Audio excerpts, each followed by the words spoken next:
My name is Samuel, and today I will be covering the learning overviews for trees, priority queues, maps, and hash tables.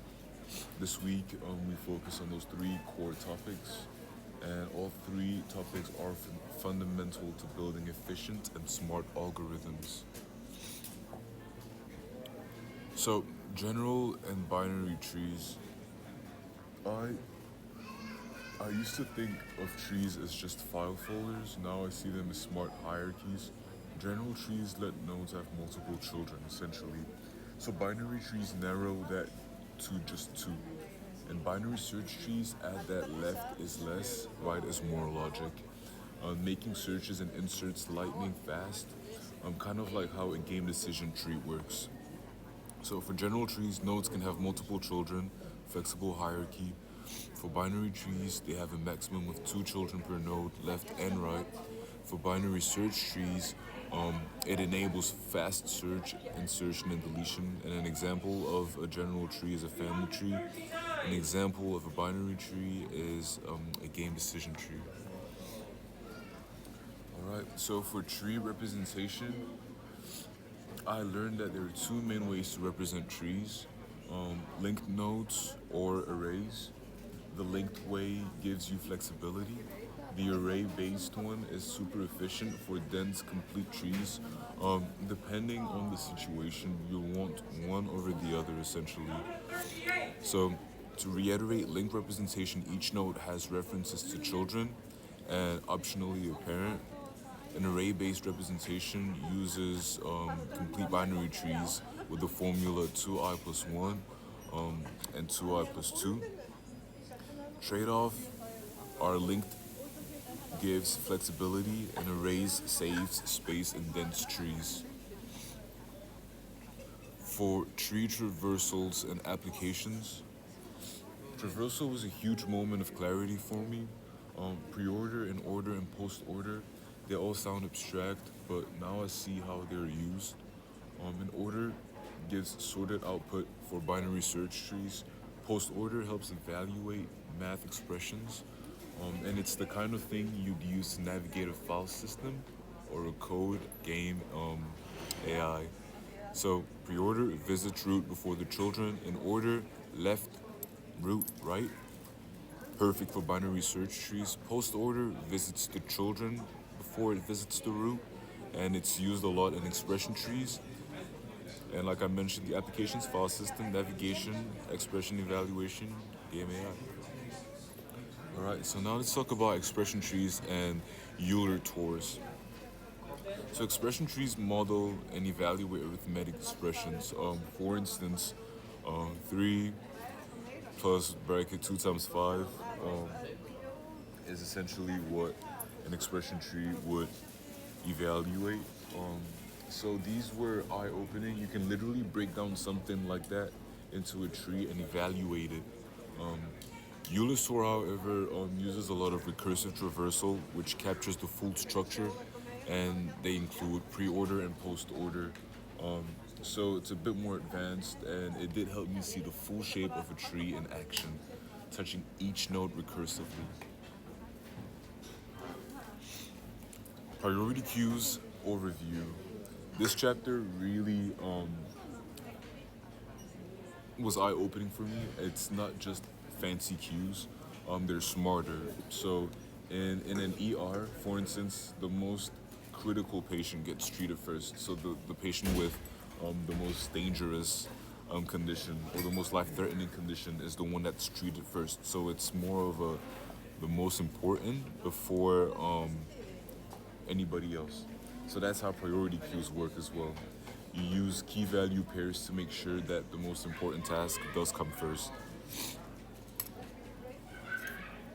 For heaps and heap operations, um, heaps are how you make priority queues work fast, essentially. So insertions and removals are kept balanced with bubble up and bubble down techniques. And this essentially helps maintain the mean hit property where the root is always the smallest. And all of it happens in an O log n time complexity. So it's an efficient time complexity.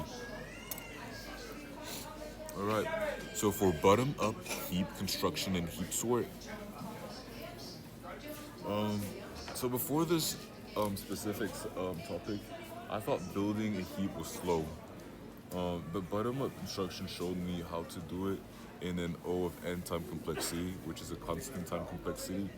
Heap sort just builds a heap and keeps removing the minimum to sort everything. It is stable and efficient, even in the worst case. So no extra memory is needed, and that makes it very reliable. All right, so added adaptable priority queues. So for this, sometimes priorities change mid-task, and that's where adaptable priority queues come in. You can update a key or remove any element, and not just the one that's at the top.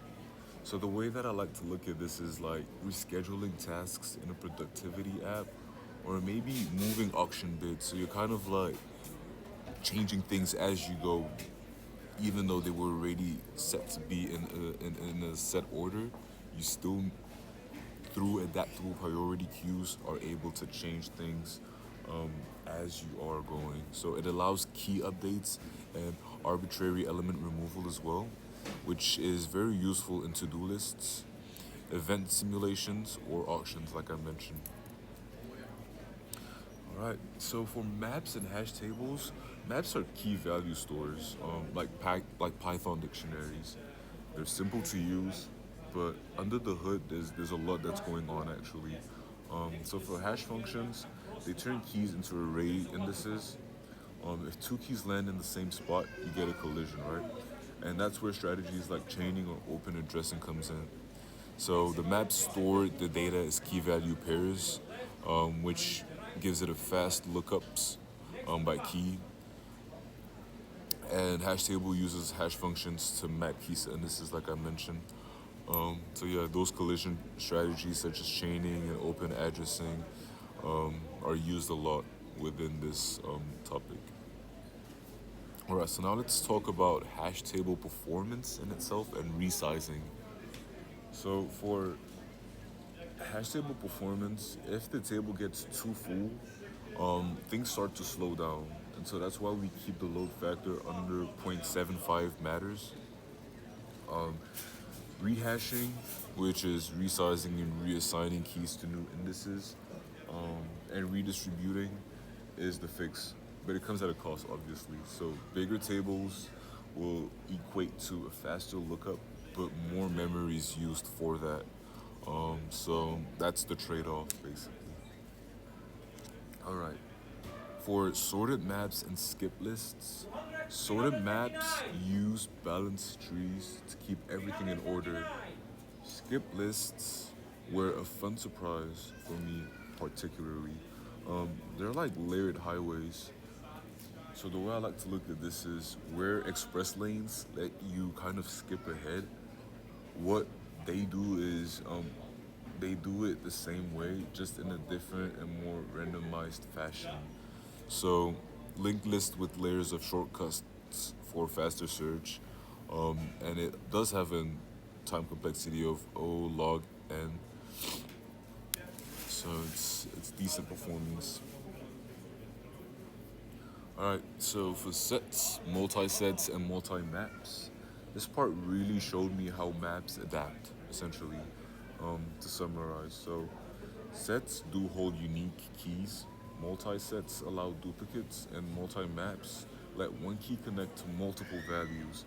So think of this as a student who is, that's at least that's the way I like to think of it, as a student who's enrolled in multiple courses, and that's a multi-map in action essentially. One key link to multiple values. Student, one student to multiple classes. Um, this is a great thing that you often see in tables and structure query languages or ERDs from a one-to-many relationship. At least that's one thing that I've made a connection with from my database management class that I had the chance to take last semester. So, like I said, just to reiterate, multi-sets allow duplicates, and they're a collection of unique keys. Sets are a collection of unique keys. Alright, so our final takeaways. Um, Trees equals smart structure for navigation and storage. Priority queues equals decisions based on importance, not just order. And maps and hash tables are fast access to complex and structured data. So this week really gave me a clearer view of how these structures work hand in hand. Trees help us organize logic and data. Priority queues make smart decisions, and maps give us lightning fast access. And so, after this week, I do feel more confident seeing how they all apply in real world systems as well, like the examples that I provided, such as in the ER or at bids and auctions. ER specifically when it comes to who is under a more life threatening circumstance. So, most important first, just those different life examples really put things more into a better perspective for me in terms of the logic of this chapter. And obviously, I will attach the video presentation link on here. I'd have to post it first, but thank you very much for listening and have a wonderful rest of your day.